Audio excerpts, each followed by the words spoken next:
To fork and clone a GitHub repository, start by visiting the repository you want to work on.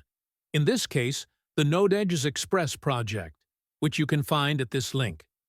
Once you're on the repository page, look for the Fork button in the top right corner and click it. This will create a copy of the repository in your own GitHub account, allowing you to make changes without affecting the original project.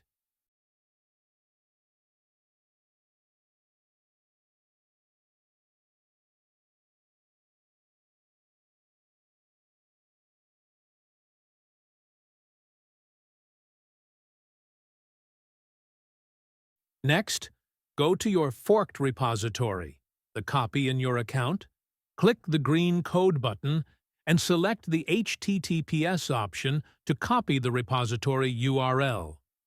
Open your terminal, navigate to the folder where you want to save the project,